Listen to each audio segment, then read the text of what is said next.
He is this year's leading money winner, and today attempts to become the first two-time winner of the 1986 season. ABC Sports presents, live for the 25th consecutive year, the Professional Bowlers Tour. In the first match, our number 5 qualifier is 43-year-old Bobby Knipple, looking for his first title in 13 years. He meets 25-year-old Rod Pasteur, a rookie in his 8th national tournament and first television appearance. Qualifying third, 27-year-old Jimmy Pritz Jr., a two-time champion looking to end a 2-year drought. Qualifying second, Walter Ray Williams Jr., the hottest bowler on the tour and its leading money winner. The winner of their matches will meet the tournament leader, 35-year-old Gil Sliker, seeking his first singles title. All today, live on the Professional Bowlers Tour.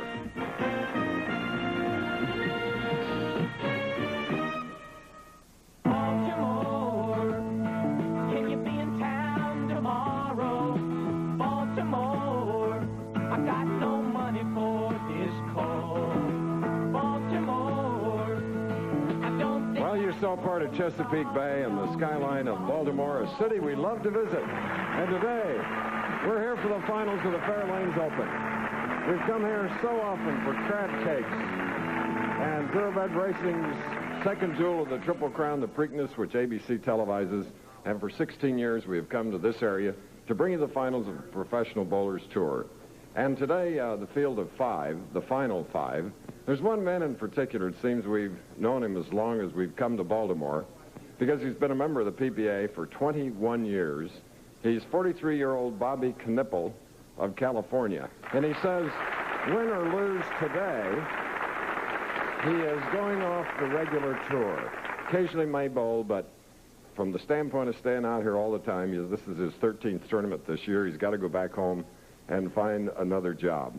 So we wish Bobby well today and in the future. In 1980, Nelson Burton Jr. won in the Baltimore area, one of his many championships, and he's with a bowler that I think someday may match the number that Bo has won. Here's our colleague, Nelson Burton Jr. Bo? Thank you, Chris. You're right about the sentimental favorite, Bobby Knipple. After 20-some years on the tour, he'll be the sentimental favorite today. He's going against a rookie in his first match. But the man with me today has made the championship round 6 times. He's the most consistent player on the tour, our leading money winner. And with all the great players out there, Walter, right now, what makes you so much better than the rest of them as of today? Well, it might be some of my ability to change my line. I played a couple of different lines this week, playing straight up 10 and hooking 15, and I even played 20, and I played 4-board, and I was managing to shoot just enough pins to stay in the matches. Well, you're a good match game player, and you have 4 opponents out there. Who do you think you'll bowl in your first match? I really don't know. Jimmy bowled really good last night, so he might be the one to really watch out for, but Bob and Rod bowled real good also, so I just hope whoever I play I can beat. Well, the lefty could be tough, and of course Rod will be in the first match against Bobby Knipple. Predict a final game score for me if you bowl in the championship match. 221 to 213. Which one will you have? Hopefully 221. All right, Chris, they're ready to go. Okay. Walter Ray Williams should be in Hollywood, shouldn't he? A wonderful young man. Here's a very interesting young man, too.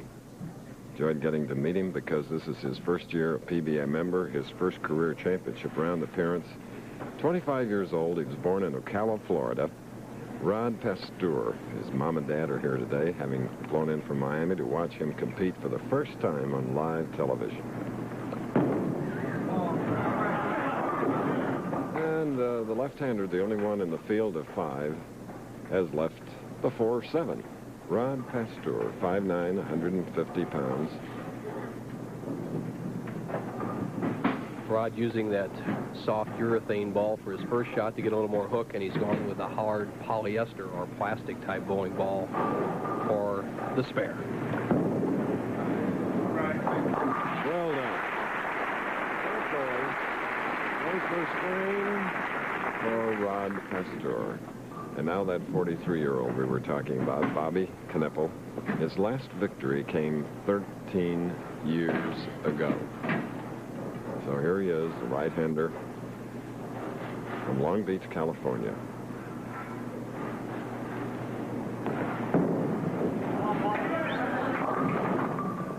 Leaving the 2-4-5, which he was doing in practice, Bo. We watched him prior to coming on the air. The 2-4-5, you're right, Chris, as a lot of the players did leave that spare in the early going. As you see the profile of Bobby Knipple, short backswing, very quick approach, stays down with the shot, not much hook, not much hand action, almost a flat wrist. But he's a good spare shooter. He very seldom ever beats himself. He doesn't get the big strings, but he marks in almost every frame. A good match claim player. So he marks with the spare. He and his wife, Marcy, the father of two, one in college, one to graduate from high school. So he figures that he'll go back and probably be a foreman in a subcontractor's crew, Bo, and maybe occasionally come out and compete. Well, Bobby has the type of style that can last a lifetime at the championship level. He is not predetermined on having a lot of power moving the pins. He has very few injuries, no wrist injuries, so he can be competitive as long as he does a little practicing each week. And unfortunately left a 10-pin on the left lane. 48 lanes in this bowling center. It's what we call a back-to-back house. We're bowling on the low side, lanes 1 through 24, naturally 25 through 48 being on the other side of the house. As Pasteur is just concentrating on his own game, a simple spare for Knipple, who would have an even match through 2.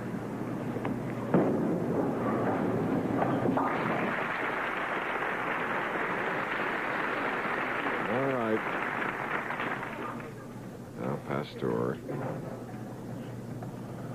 The color ball that you could adjust your TV set to is almost a cardinal red. Second frame for Rod. Spare working.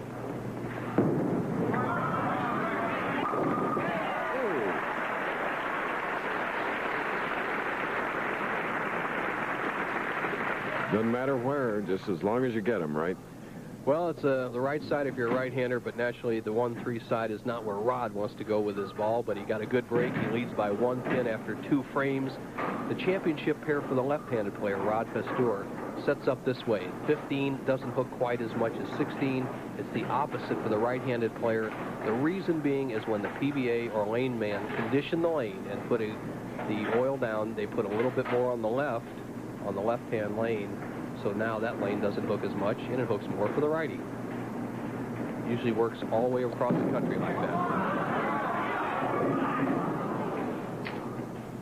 Young man who was captain of his high school bowling team has a degree in business from Morehouse College in Atlanta. You see the ball of Rod Pasteur going out to about the 6th board. Doesn't quite make it back to the 1-2 pocket, leaves the 3-5-6. The left-hander's answer to the spare that Knipple had, the 2-4-5. And a tough break.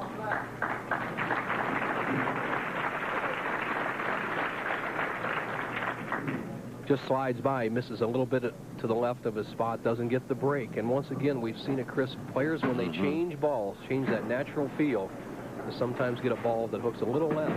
They don't have as much control. It's still up in the air whether it's better to change or to keep with the same ball. And the 21-year veteran, Bobby Knipple, sticking with that, what looks to be a well-used black ball. Well, what he probably did is sanded it. What the professional bowlers can do in order to get the ball to break a little bit more, as he's using a urethane bowling ball, is to sand the ball with light sandpaper. Now, you're allowed to do that before the competition. Once the competition starts, you cannot touch your bowling ball in any manner to change the outside surface. And by the way, that will be part of our Ask Bo question today, what you can do to the outside surface of your bowling ball. Beautifully done. New life. After an open frame, Rod Pasteur's opponent, Bobby Knipple, jumps out to a 23-pin lead. We'll be back to the fair lanes. Rod Pasteur's parents, Gloria and Reginald Pasteur, coming in from Miami to see their son competing in his first coast-to-coast telecast. And pressure's on, and they, of course, help relieve some of it by rooting him on here. And here is the 25-year-old college graduate, business administration, who unfortunately had an open frame in the third. Bobby Knipple, his opponent, doubled. Strikes in the third and fourth, take a 23-pin lead, but Rod needs a strike right here.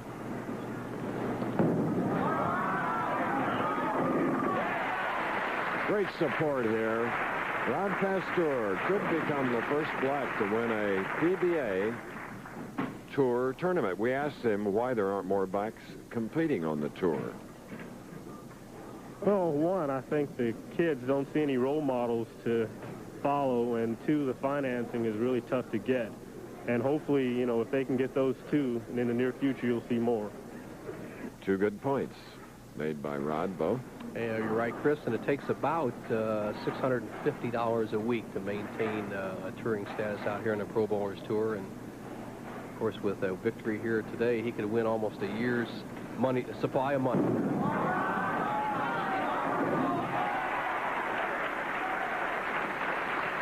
And Rod has answered Bobby Knipple's double with one of his own. Here's the second part of it. The second shot that Rod hits light. In the fourth frame, he came in, ripped the pins out. Here he comes up in the fifth with a chance to get back in the match. He knows he's throwing a good ball. Bingo. Trails by only 13. Knipple has a double working. Fifth frame.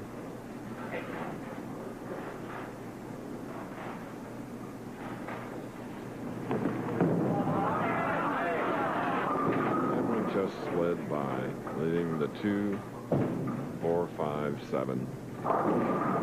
The right-hand lane, 16, doesn't quite finish as much as the left-hand lane for the right-handed player. And Bobby just kind of blocked that shot out. He opened his right shoulder as he came up to the foul line, didn't get the lift on the ball, and has left himself the difficult 2, 4, 5, 7. He has to guard against chopping the 2 off the 5 and still take out the 7 pin.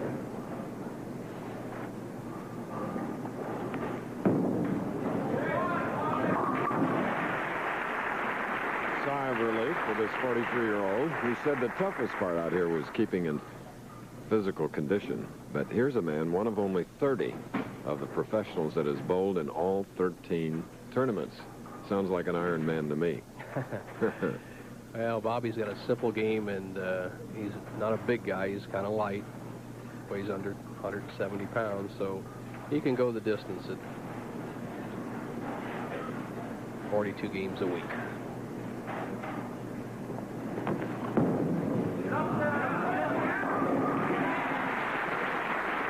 Crossed this championship pair twice and came up with a 236 average, so he's done well on it, while Rod Pasteur in 2 games on it, 193. Knipple happy with that shot as he ripped the rack out. These 3-pound, 6, 7, and 8-ounce pins has kept the pressure on Rod Pasteur. Pasteur, coming up in the 6th, can take the lead for the first time with another strike.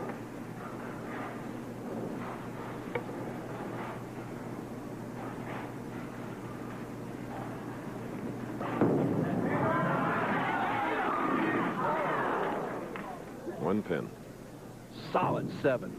By far his best shot of the match. After we came out of the commercial in the 3rd frame, notice the last 3 frames of Rod Pasteur. You see this nice, smooth style that if he can continue to bowl the way he has this week, we'll see a lot more of in the championship round.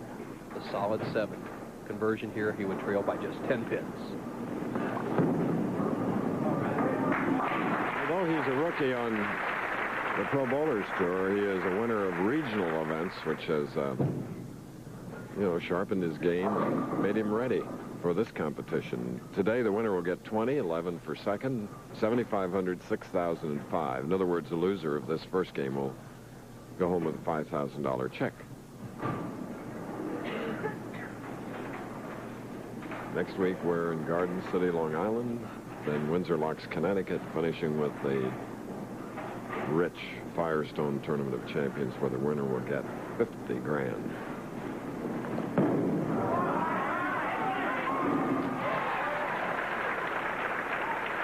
Looking mighty good, Rod Pasteur. We're in our first game, coming down to the final stages. We'll have more action, but first taking this pause for this message. Knipple of Long Beach, California, while we were away. He's just come through with his third strike in a row. When we left, he had a strike up in the 6th, had a strike in the 7th, and again in the 8th. And he increases his lead now to 30 pins, but he can cut it to 20. Rod Pasteur, strike up 7th, shooting in the 8th.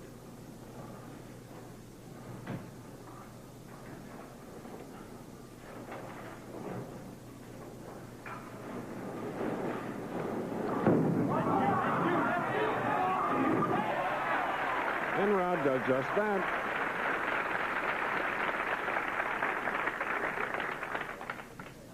Really a great performance. Pasteur, who has really come back after the 3rd frame where he had an open frame, trails only by 20, has a strike in the 4th, 5th, left that solid 7-pin in the 6th, struck again in the 7th and 8th frames.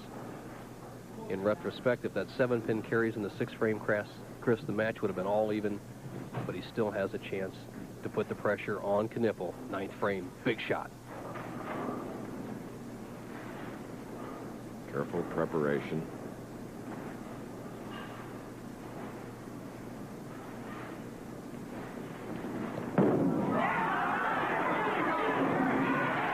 Well done. And his rooting section is having a good time, really backing him here in Baltimore. And look at this pin action, that outside trajectory that rips that 3-pin over into the 6-10 area. The 5-pin follows right through, and he's put the pressure on Knipple. 10 pins separate these two players. Just 2 frames left.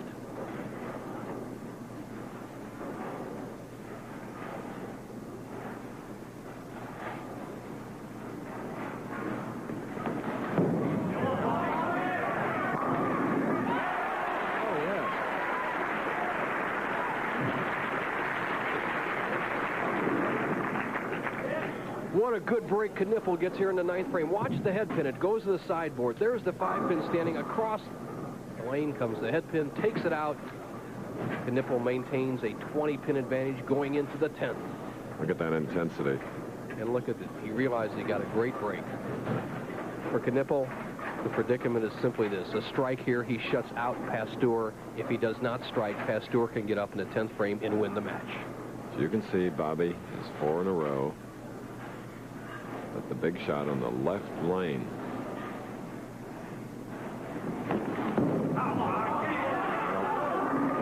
It crossed over. He thought he had lost it completely at the line. Walked away. Well, Bo. He missed it so far. He made it, Chris. He did, yes. Oh, my goodness. Yes. Well. He's happy, and you really have to empathize with Rod Pasteur because, by all rights, Pasteur would have a chance to win this match if Knipple doesn't get this great break. Watch the 3-pin. It'll go to the sideboard, take out the 6-10, and what a way to win. You're happy when it happens. You kind of feel sorry for your opponent. That, one of his loosest shots of the entire game. So Bobby Knipple in his last tour competition after 21 years has won the first match. We'll have that final score for you when we come back. Jimmy Pritz will go against Knipple. Now the final score of that first game. Bobby Knipple, 254. Rookie Rod Pasteur, 235. Rod with 9 strikes. Knipple with 8. Pasteur with an open 3rd frame, but what a game he bowled after the bad break. So Knipple now goes against Jimmy Pritz Jr. from Lawrence, Massachusetts, a winner of 2 titles in his 5-year pro career. Let's ask Bo one of those questions. No, we're not going to do it now. Can't wait to get the answer, Bo. But we're going right into the match, Jimmy Pritz and Bobby Knipple. Well, we can ask Bo who's going to win this match, and I'll tell you what, Bo. you have a experienced veteran who's gotten by the first match. He got a good break to beat Pasteur with that Brooklyn at 10th, 254, 235. Let's see how he loosens up, and Jimmy Pritz is a very determined, tough young competitor, is his opponent.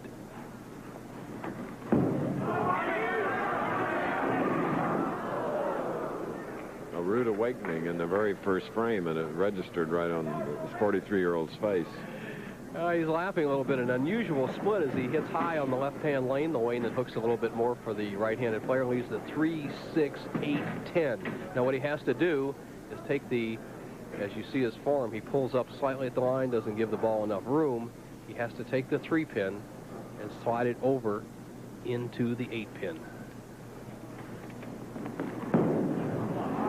Close.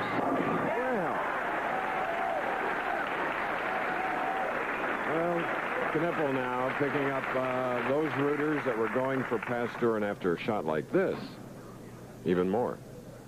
Beautiful shot. And he's got to like it.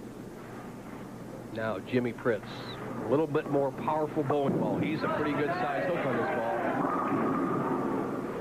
ball. Leaves the 610 on the right lane of this championship pair. Jimmy Pritz, who picked up bowling of sorts at the age of 4. He's from Connecticut area where there's a lot of duck pins and candle pins. He started bowling candle pins at age 4.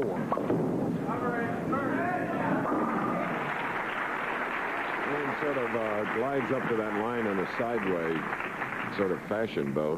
His style is a little different. And so is our two-part Wide World of Sports today. The best in amateur boxing, vying for the title. And we go to England, the Liverpool area, for the Grand National Steeplechase. 2 extraordinary events.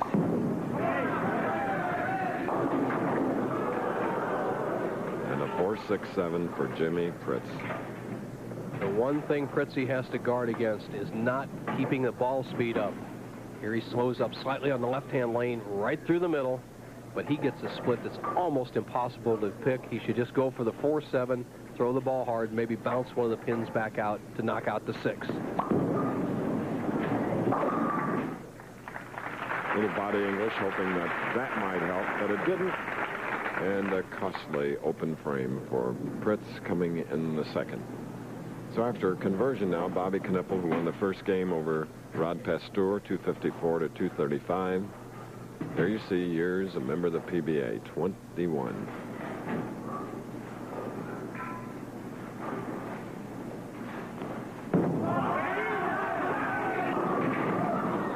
Which the split 6-10. Knippel with that style that we saw much of in the 1960s. He starts to the right because he doesn't throw very much hook at all. Looks like he's going to play right down the first board. Then he drifts more to the center of the lane, drops that right shoulder, slides that left hip aside. He's going right down the second arrow.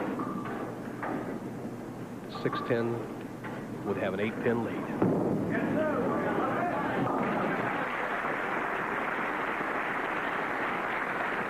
Well, I recall a man that drifted a lot, that won a lot of titles, Don Carter. Well, Don drifted quite a bit from left to right, depending on what type of lane condition he liked to bowl in. And one of his great teammates, a friend of ours, Dick Weber Sr., he had what I call a tremendous drift. He drifted 10 boards from right to left, and as he straightened it out as he got older, his ball straightened out with it. It didn't do any good. Knippel has an 8-pin lead. Living the 4-7, and Bobby, reflecting in his career, said he always wanted to be a Dick Weber. I guess most professionals would want to be like Dick Weber, right? Well, Dick, being a great bowler and a great guy, he throws the ball as straight as Dick Weber, so he's at least halfway home. Bobby Knippel, a nice guy on and off the lanes. 4-7, easy spare, maintain that 10-pin lead. Workmanlike. And if he goes back to being a foreman of a construction crew, I think it's a break for the crew because he is methodical, fair. They'll enjoy working for him.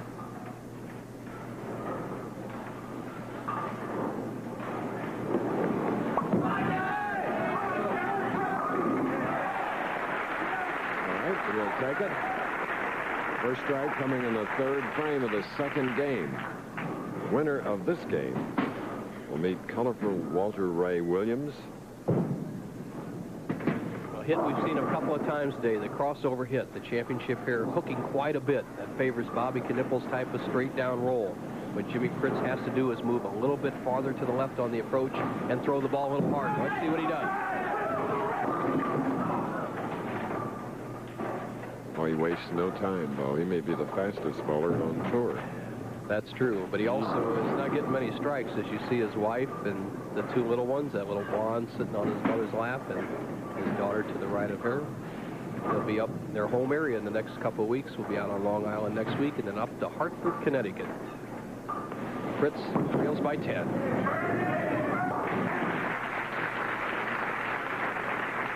All right, we're nearing the halfway point of our second match live from Fair Lanes in Maryland. Those 12 weight divisions, and it's all here on Wide World this afternoon. The amateur box-off for the right to go to the World Championships. We always have a great team. One of my favorites, Nick Koukouris from your hometown of St. Louis. What a puncher. Good, strong amateur. And Bobby Knipple has been punching away since starting as a number 5 in this field of 5. He won his first match over Rod Pasteur, 254 to 235. And now have a re-rack on the left lane, which Frank Esposito told me earlier, tight on the left, loose on the right, and that could happen, and it has. Yes, sir. We'll be loose in Long Island next week.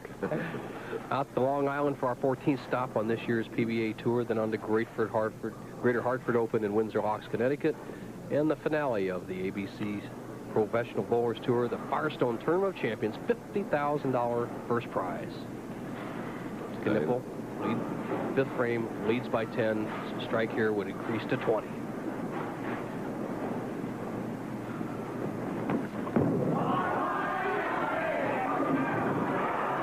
Wobbly 4-pin.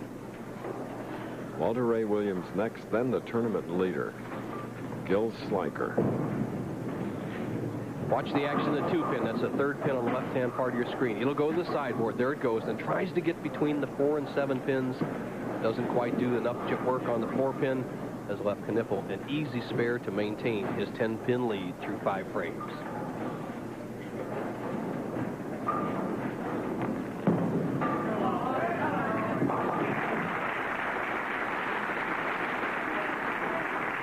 Bobby Knipple in 1973 won at King Louis, his only victory. And then was on in Seattle Open in 1984, losing to Don Janello. And Jimmy Pritz's championship pair strategy, 15 hooks more than 16. He'll just play normal between the second, third arrows on 16. Let's see what he does now. All over the place. All over. He's spreading his arms, and he's trying to show how much his ball is hooking. What he has to do is get the ball over to the left of the 5-pin, right over in this area here, and slide the 5 over into the 10-pin. And the way he's been throwing his strike ball, he doesn't even have to move, and it'll end up there.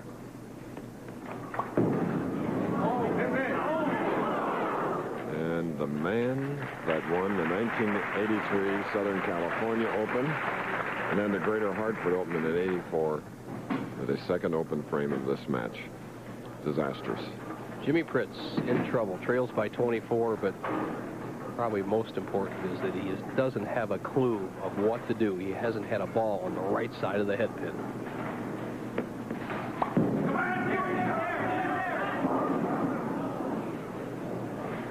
So now with the 2-4-5 on that left lane. Well, he's tried his adjustments. What he has done, he has moved left on the approach and moved his spot to the right. When he gives it enough room, the ball won't come back. The alternative for Jimmy Pritz are just two. Get a ball that doesn't hook at all and try to go straight up at the pocket, or move around the second arrow and throw real hard is his only chance. Too far off the 5. Almost in disbelief, and tries to be a good sport about it, but we know otherwise. 2-4 off the 5. Nothing going the way of Jimmy Pritz. Now Bobby Knipple with a commanding 35-pin lead. Most of it donated to him by Jimmy Pritz Jr. up in the 6th.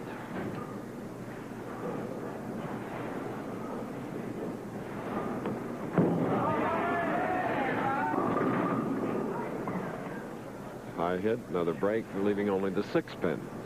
Well, there's an old saying in professional bowling, never up, never in. They say it in golf, too. Well, these players won't be accused of not giving it too much room. They're beating that head pin to death. So right now, Knipple going at a 195 pace. Jimmy Pritz, if he could get his act together, could still end up with a 201. But he is struggling. Jimmy perspire.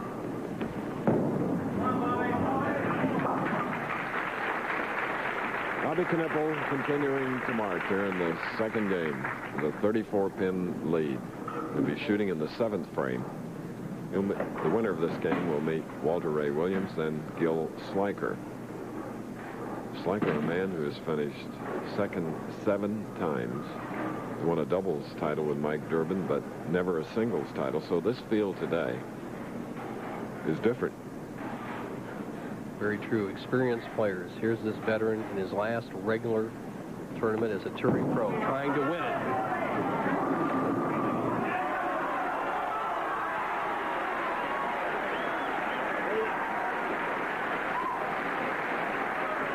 Good spirits are with Bobby Knippel today. Watch this. Can't believe it. The action of the head pin. It comes back off the sideboard, takes out the 2, 4, 5, and 8.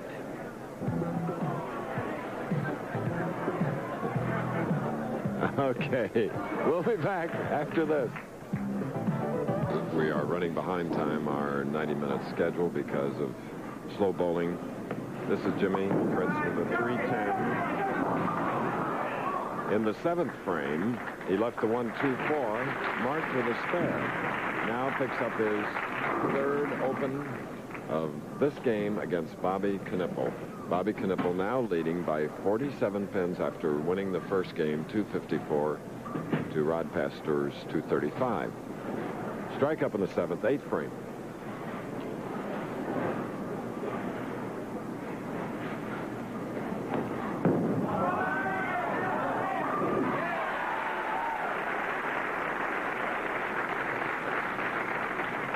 Bobby doubling now, increasing it to 57. And here's a line that most amateurs play, right down the 2nd arrow, medium hook. Knippel doing it so well today. I remember when I first saw him in the late 1960s. He was the terror of Southern California. Has come out to the Professional Bowlers Tour, as you see what the crowd sees here at Fair Lanes.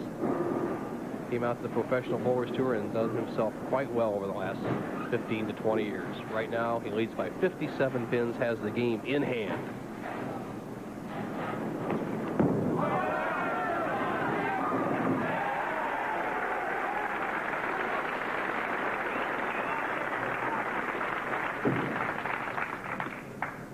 With that 3-bagger, the lead is 67 pins, and now Jimmy Pritz.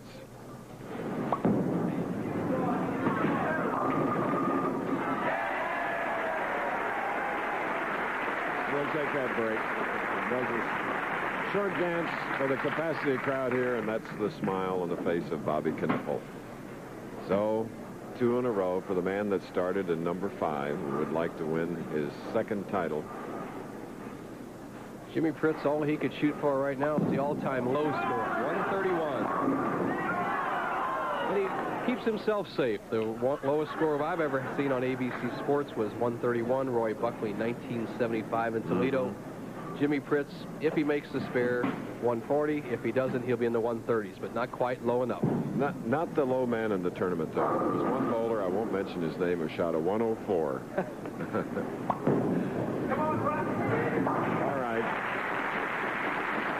Jimmy Fritz Jr. of Lawrence, Massachusetts, and there is a happy 2nd game winner, and we'll give you that final score a little bit later, but right now it's time for Nelson Burton's Bowling Tip of the Week, 2nd of a 5-part series on how to practice, and believe me, this will help your game.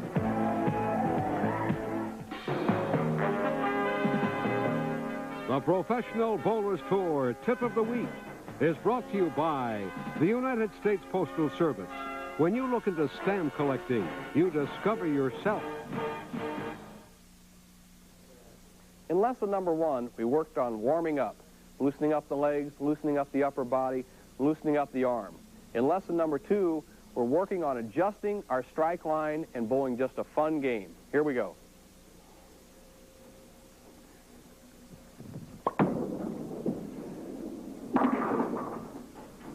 As you can see, I left the 1-2-4. We have to make an adjustment on our strike ball, and also we have to make an adjustment on our spare ball. The 1-2-4, remember the golden rule of spare making: when the head pin remains standing, move 5 boards to the right on the approach and use the same strike target. Here we go.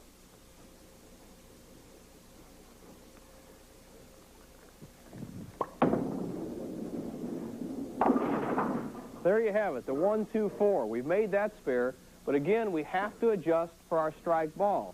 Now, I've missed to the right, so now I have to make an adjustment to the right. To make the adjustment, you have to move 3 boards on the approach to 1 on the lane. So here we go. We'll make that adjustment. This is practice game number 2, adjusting to the lane. I was standing over in this zone. I'll make the 1, 2, 3 board adjustment here, go right over a board outside the second arrow, and watch the strike shot.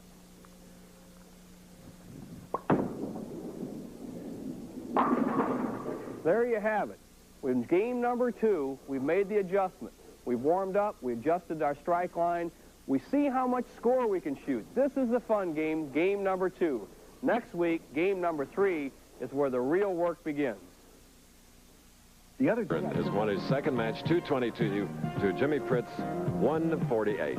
Now we're going to get an answer to a question we asked Bo, and here's the question. What is the reason for the extra hole every pro has in his bowling ball? Well, Chris, it's very simple. It's a 1/4-inch hole drilled to check the outside surface of a bowling ball. Remember Don McCune in his famous soaker where he was altering the outside surface for an advantage? They disallowed that, and this is the way the PBA checks them.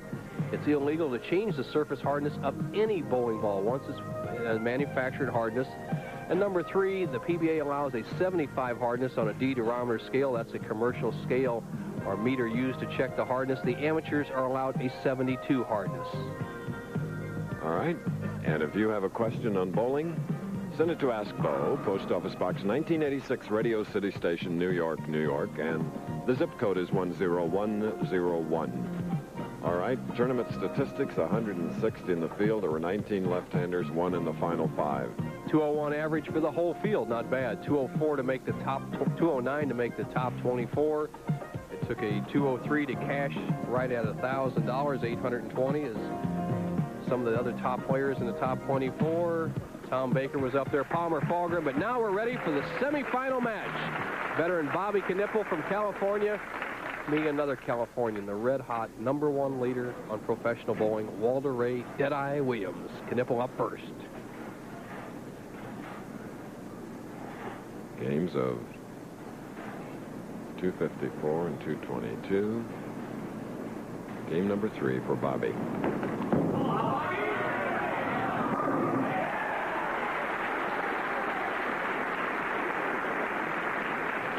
Plenty of life left in the 21-year veteran. Here is Walter Ray Williams, 4 times World Horseshoe Pitching Champion. Won his first title here in the True Value Open this year.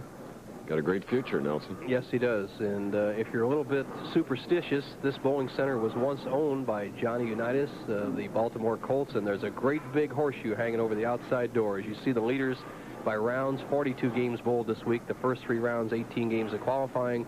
Rounds 4, 5, and 6, Gil Sliker took over the lead. But now it's a semifinal game. Walter Ray, first shot. Really cranked that one, leaving the 4-pin. 6'2", 172-pound Californian.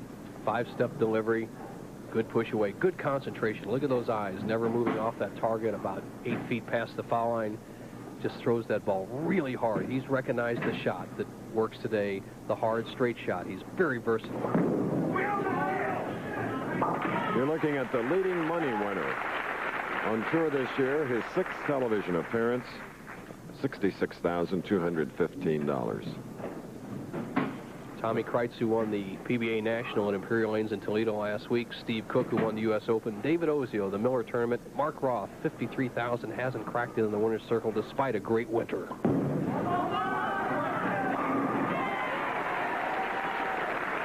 What Deadeye wanted. Find that pocket, and he did it on the left lane, bending in. Deadeye, 4-pin in the first frame, strike in the second. This is the first time that anybody has pushed veteran Bobby Knipple in the early part of a match. Rod Pasteur let Knipple get away from him in the first 3 frames. Jimmy Pritz was basically lost all day. Let's see what Knipple's answer to a aggressive Walter Ray Williams is. All right. Big double for Bobby Knipple. Watch the action of the ball as it drives through the 1-3, just rips the 5-pin out. and the 7-pin is already gone. This is a shot that Don Carter made so famous, the swisher, without having to take out the 7-pin with the 5. He likes it. When he sees his ball working that way, he knows he's bowling his best. Bobby once, in 1973, finished 4th in the Baltimore area, and then 15th here at Fairlanes last year. So starting from 5th today, has 2 victories, 254 to 235 over Rod Pasteur, who's back in the audience near his parents watching the action here, and then Knipple over Pritz, 222 to 148.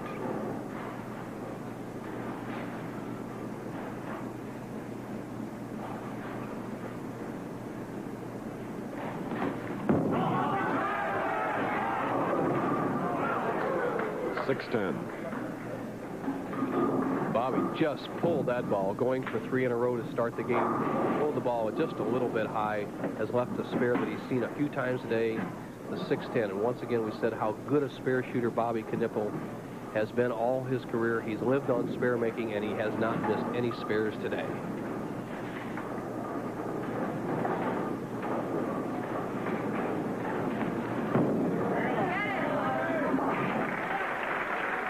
So the 42-year-old who's earned nearly $250,000 in 21 years. Not the titles that he wanted. He finished second 4 times in his career, looking for win number 2. And here's a man looking for his second win here in 1986, Walter Ray Williams.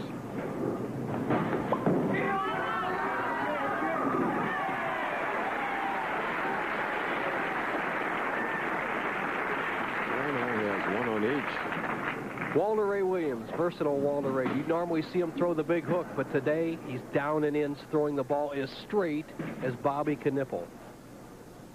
That is the right way to play the shot, and I think that Walter Ray has gotten the most out of his talent. There's no doubt about it. He's figured out this sport of bowling as a top star on the rise.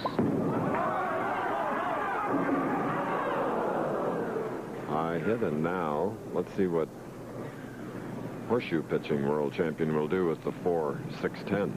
The drawback of throwing that extreme speed on the first ball is you have a tendency to pull the ball a little bit left of your target. He's left the 4-6-10. He'll just go for the 6-10 in the pin count. He has a double working. Just did with that silver bowling ball, Walter Ray Williams Jr. against Bobby Knipple. Walter Ray trailing by 13. More of the action following this. 5-year-old now bowling out of Sarasota, Florida. He has finished second 7 times, never has won a single title in 11 years on the PBA Tour, has a doubles title with Mike Durbin. So it's a big one for Gil Sliker, and he's practicing while Bobby Knipple is going against Walter Ray Williams. Knipple winning the first 2 matches, now leading by 13, has a spare up shooting in the 4th frame.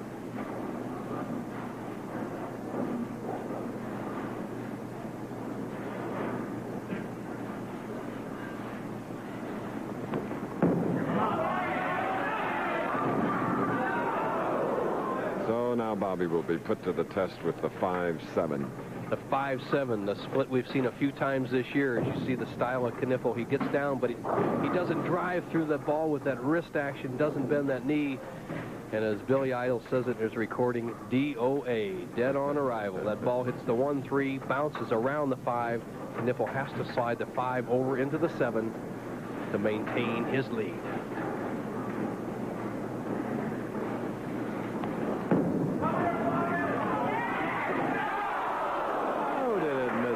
A delicate touch and an open frame. Just too good. He shaves that 5-pin and just slides it over, and it's almost impossible to have it go around the 7, but watch this. Bobby nips the right side, sends it over in the proper direction. The first poor break Bobby has had all day, but it evened the match up after 4 frames. Semifinal. 75 all.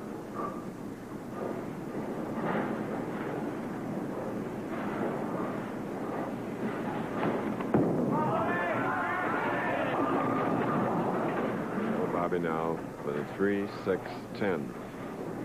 Well, he's had a little practice on this shot. Remember where he converted the 3-6-8-10 in his match against Jimmy Pritz, the second match. All he has to do is make that same shot. Get the ball over in the 3-6 area. The ball will take out the 6 and 10.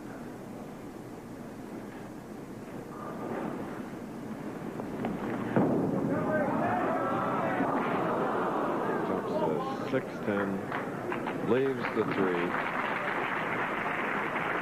Now each professional with an open frame, and with that open, Walter Ray Williams has an 11-pin lead. The ball slides by, has opened the door for Walter Ray. Bobby Knipple could be tiring. I saw him look down at his hand. He has a big patch on that. It could have broken open. A 9. The 9 count for Walter Ray Williams Jr. Very simple spare. The 8-pin, as he reaches down for another ball, decides against it. Use the same ball, Walter. Why even change for a simple spare like that? Watch how he uses that ball, though. He just puts in his ring finger and his thumb. He doesn't put the other finger in, the middle finger, to cut down the power, increase his accuracy.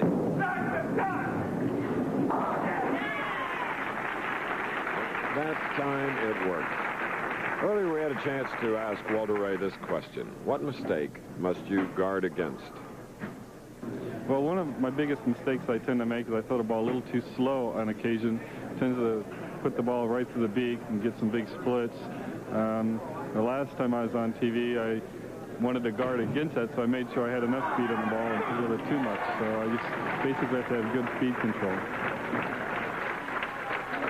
So, one-time winner this year, Walter Ray Williams, has jumped on an open frame with a spare working strike in the 6th now. Here's Bobby after an open 6 frame.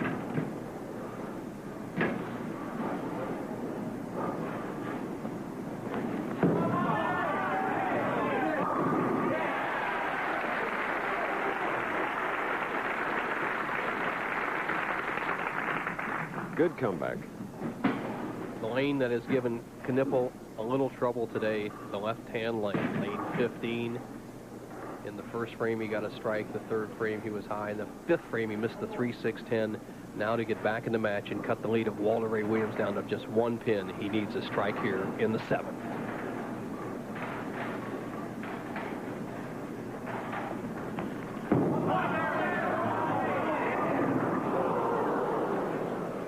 Bobby Knipple, 4, 6, 7, 10. And you know, watching at home, Nelson, our lighting director for all of 25 years, Tony Azzolino, recovering from gallstone treatment, missing his first telecast in 25 years. I know he is a good friend of Bobby's. He winced with that one, I'm sure. Bobby will just go for 2 pins here, the 6-10. That's a mistake when you have a strike up to go for an impossible split like that. As Walter Ray Williams has a commanding lead as we go into the 7th frame. 37-pin difference. We'll be back in a minute. Open trailing by 47. What's a break there? Since we're running behind our allotted time schedule of a 98-minute show, we had to bowl through, and Walter Ray Williams doubled with a strike up. He had strikes in the 7th and 8th frames, and Bobby Knipple with this strike. It's a great break, Chris, as you said. The head pin went to the sideboard, got behind the 4-5. They took out the 2-pin. Knipple must strike here to stay in the match.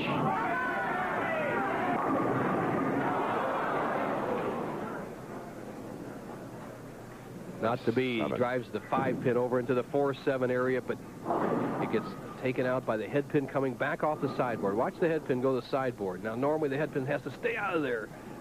Doesn't happen. Knocks out the 5. Knipple in big trouble. If he converts this, the best he can shoot will be 178.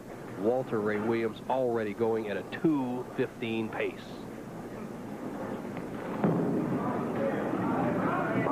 Knipple with games of 254 and 222. Now at the semifinal pivotal match, having his problems. And biggest problem is this man who has a turkey going for him, Walter Ray Williams. Oh, he is something. Intimidating.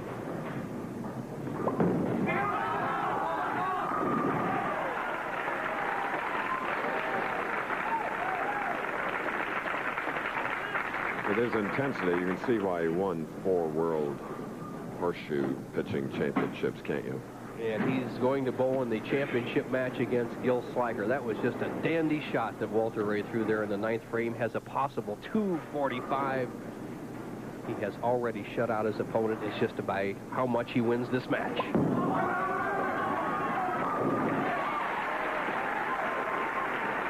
Very athletic, very strong, 6'2", 172 pounds, from a family of horseshoe pitchers.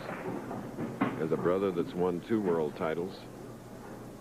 7 children in the Walter Ray Williams family. The mother is really the only bowler. He told me his mom got him started bowling, and she averages a 117, about half of Walter's average.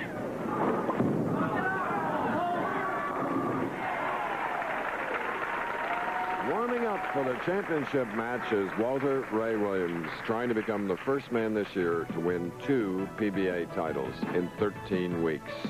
Gil Sliker will be the opponent. Bobby Knipple, who won his first 2 matches in a final tour appearance, was bested by Walter Ray Williams, 245 to 168. So now Williams goes against the tournament leader, Gil Sliker of Sarasota, Florida, for the title. 53 spots this week, and you see some of the other players that finished in the top 24. Mark Williams, the defending champion up there. David Houston. Alan Granite, nice guy up there. Collegiate Mike Jasnow. Sam Macaron. McCarron up there. Mark McDowell, the new youngster on the tour. Tom Milton and Storm DeVincent representing Florida. PBA all-time record holder season guy, Mike Albee. Rick Fatone up there. Darrell Bauer from Middleton, Pennsylvania. Dave Farrar. Holland had a 289. Del Warren, AC Delco champion. Shortcut Sam Zurich and former PBA president George Pappas round out the top 24. Chris, we're ready for that final match. Deadeye Walter Ray Williams going against Gil Sliker, who's attempting in 8 attempts to win his first singles championship. Right. The defending champion here, Wayne Webb, started the tournament but had to withdraw because of a sore thumb. Now, Walter Ray Williams.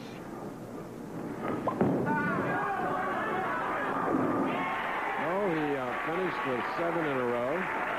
Here he is, trying for that 2nd title. Here's a man trying for his first singles title. 7 seconds. One of the nicest men you'll ever meet on and off the lanes, Gil Sliker. His wife, Crystal, here in the audience. I don't even think he thinks about the money. Gil Sliker, as great a bowler as he's been in the last 10 years, has still not won a singles title. He'd give a lot of money just to be a champ. Good-looking shot. He's a native of Washington, New Jersey. And here are 2 professionals, Sammy Fuentes and Frankie Warren from Corpus Christi, professional boxing series. These are 2 punchers, Bo, the type that you like, junior welterweights. Frankie Warren undefeated, 18-0, but I think he's going to have his trouble with Fuentes as he starts stepping up in class, moving out of that Texas area. As soon as he gets to New York, he'll find some tough guys. 11th in the AC Delco Classic. Sliker.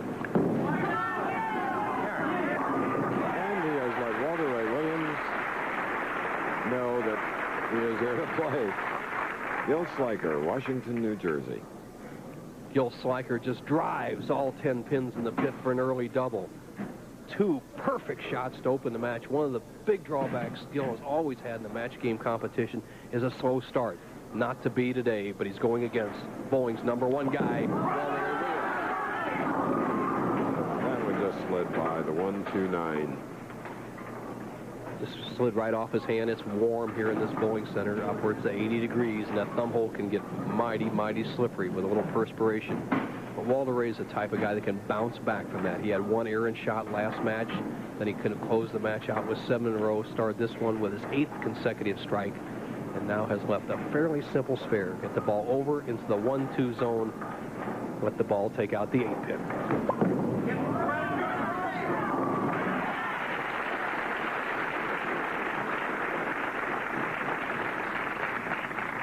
No silver ball on that shot.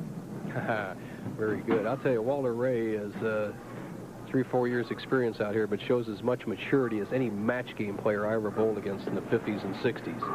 Uses his head out there and plays the game to throw strikes and win money. Fingertip grip, third frame.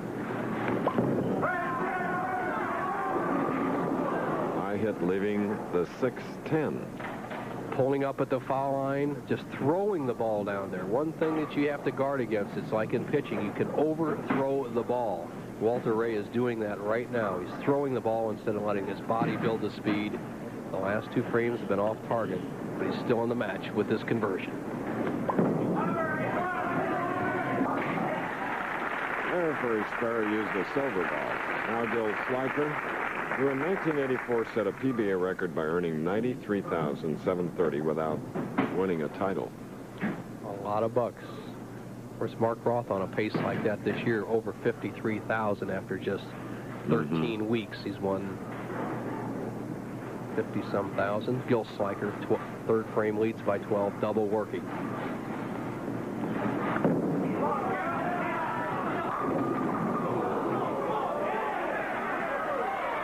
Didn't get it. 3 pound, 7-8 ounce pins. That's the biggest difference we've seen in bowling in the last year and a half. Watch the action of the head pin. It'll go to the sideboard. There it goes over the picture. Now it'll come back as Gil's head kind of blocked it out, but here it'll come back across. Now if that was a 3 pound, 2 ounce pin, see you later 10 pin. 3 pound, 8 ounce pin, another 6 ounces, makes it stand up. Well done.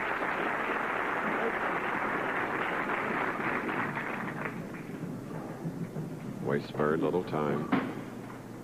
Well, if Gil can continue to bowl like this the next 7 frames, he's going to give Walter Ray Williams all he can handle. Gil Schleicher, the one big problem he's had is not the ability not to stay down with the shot on his second to last step. If he can do that the way he has done the first 3 frames, we'll have a top-notch match.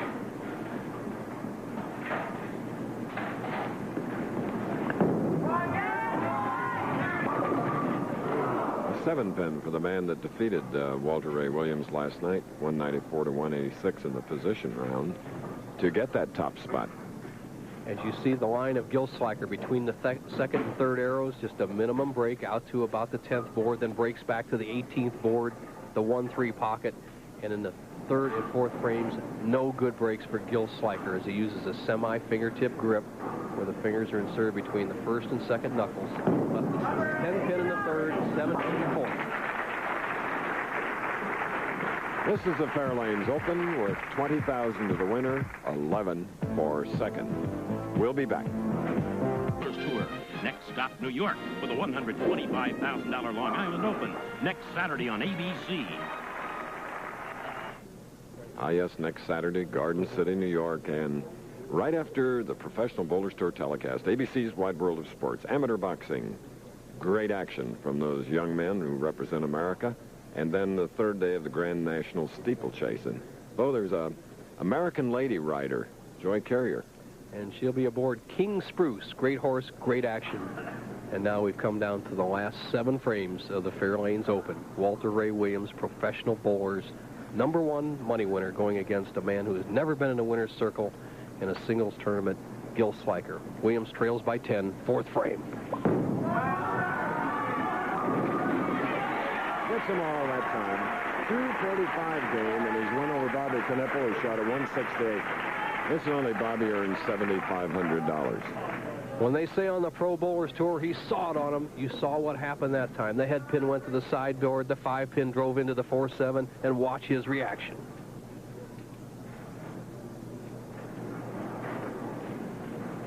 Coming up 5th frame with a strike here, it would be all even.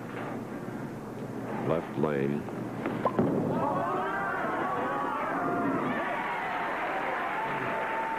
Long and lanky. And 27 years old. Won in Peoria this year.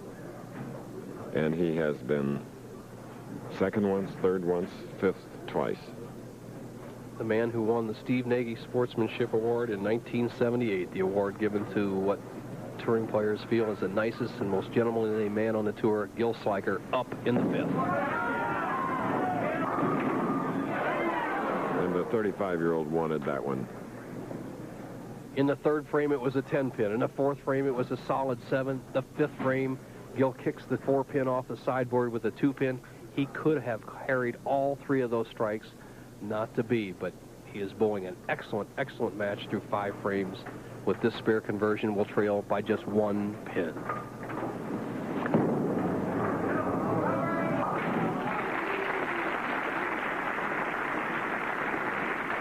So much at stake in this one-game head-to-head match.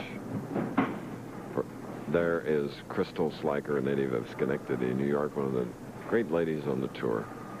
The mobile home set. And during the off-season, they travel down to the Sarasota, Florida area, where Gil Sliker is the touring pro representative of the Galaxy Lane Corporation. One of those bowling centers in Venice. We hold the U.S. Open this year, which was won by Steve Cook. 6 frame.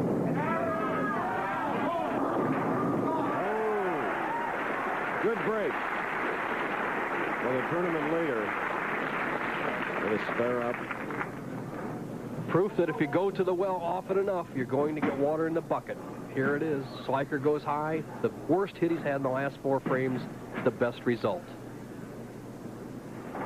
Walter Ray Williams, dead-eye, up in the 6th, leads by 1.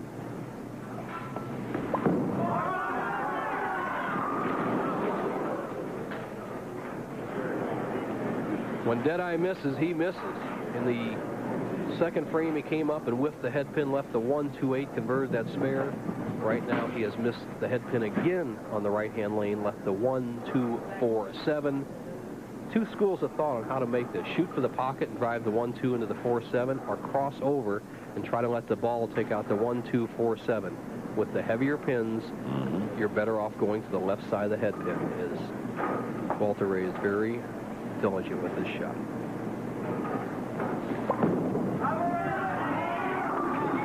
Important, dancing them off the deck. Well, there'll be no riding today, Nelson, for Joy Carrier at Aintree. The past 2 years she fell. She hasn't been as successful as this shot by Walter Ray Williams. She didn't make the competition.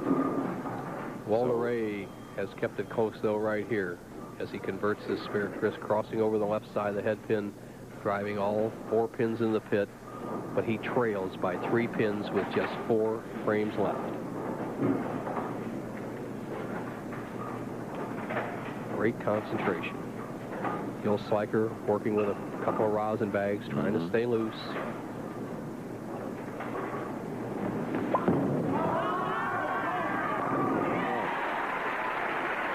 Man who's already qualified for the Firestone Tournament of Champions with his victory in the True Value, Ray Becker's landmark lanes, whereas Sliker needs to qualify. Walter Ray recovering from that errant shot in the 6th, pounds him in the 7th, but he has left the door open for Gil Sliker to step in pursuit of his first title. Leads by 3, strike working, can extend to 13. No. Leaving the 2-5. Not a bad shot, though, for Sliker. He didn't pull the ball high. He stayed down with the shot. Watch his profile here. A classic style. 5-step delivery. Solid extension and push away. Shoulder high backswing. And he strides down with his pivot step. He stayed down with his shot. Remember, that right-hand lane doesn't hook quite as much. Has not gotten himself in trouble. All he has to do is make the spare to maintain the lead of 3 pins. Well done. Crystal Sliker.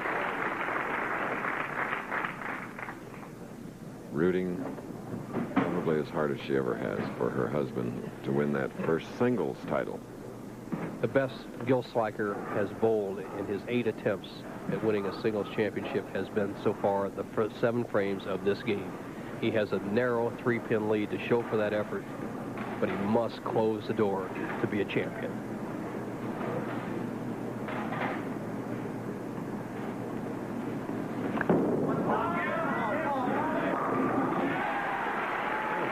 Beautiful precision.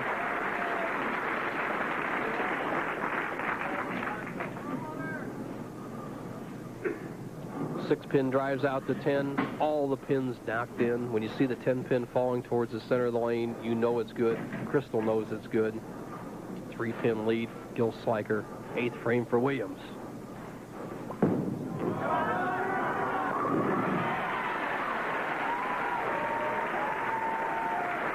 a sizzling championship match here in Baltimore. Deadeye, so versatile, and he understands his mistakes. And he missed the head pin in the second frame. He missed the head pin in the sixth frame. He realized it was him, not the lane. And that's so important. Did not make an adjustment. Stood up there in the eighth, threw the ball solid in the pocket, and now he has the lead. Ninth frame.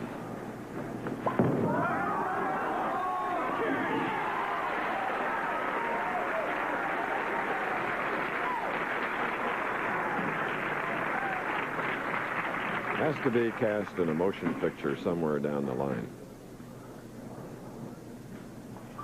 And here is a perfect picture strike. And boy, determined. Look at him pull the string on that. Gil Sliker must answer the challenge of Walter Ray Williams right here. Needs to do this strike to cut the lead down to 7. Ninth frame. 3 in a row. He was timid at the line, tentative. Too bad. Well, it is not over. The first errant shot of Gil Sliker as he raises up at the line. Watch the pivot step. Now watch him try to drive down with that leg, but look at that left leg lock at the foul line. No leverage on the shot. The ball slides by the head pin, but he has to collect his thoughts, convert this 1-2-4-8, and he still has a chance to win the match. Get it! And you know, he was up again at the line.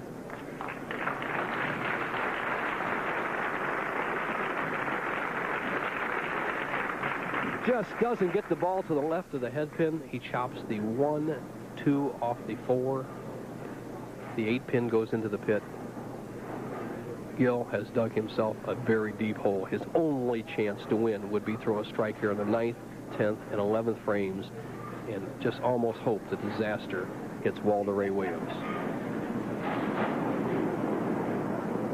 Wisely stopped after his concentration was broken. Ball's slipping off his hand, Chris. He had it slide off in the 9th frame. We saw it happen a couple of times to Walter Ray, so he goes back, new pre-shot preparation. Possible 2:05 game.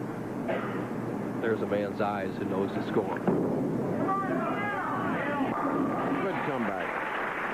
Gil Sliker finished second 7 times. There's an adage, Bill, I've always liked, that you need a second chance sometimes to finish first, but 7 or 8 times? No. Snake bit. Gil has bowled an excellent game. As you see the score of Walter Ray Williams in command. Strikes for Sliker in the 1st and 2nd, a 10 pin in the 3rd, a 7 pin in the 4th, a 9 pin in the 5th, another strike, and then started to settle in the 7th frame. Trouble.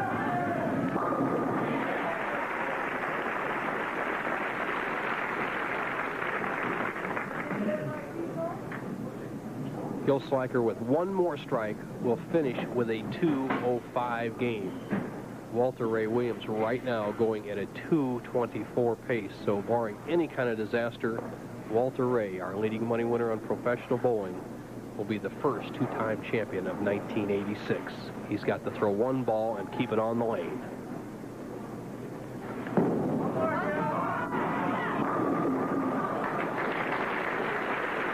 A 2:04 for Gil Sliker. And now, Walter Ray Williams.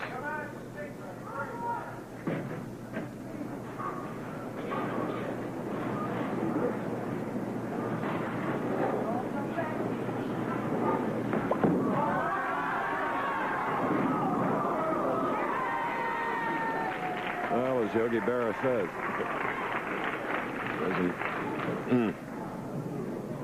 Walter Ray has 181 in the 8th. If he would miss both of these pins, he would still finish with a 2-0. All 3 of these pins would still finish with a 2:05 game, which would be a winner by 1 pin. But he'll definitely get one of the pins. Knowing him, he'll try for all of them.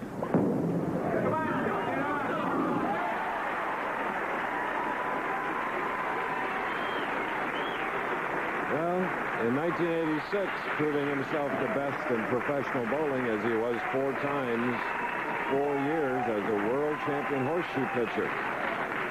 He is a competitor, an all-out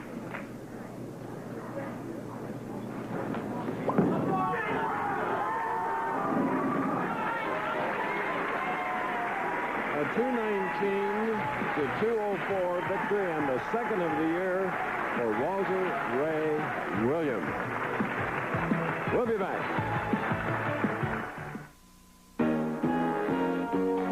The Professional Bowlers Tour. This ABC Sports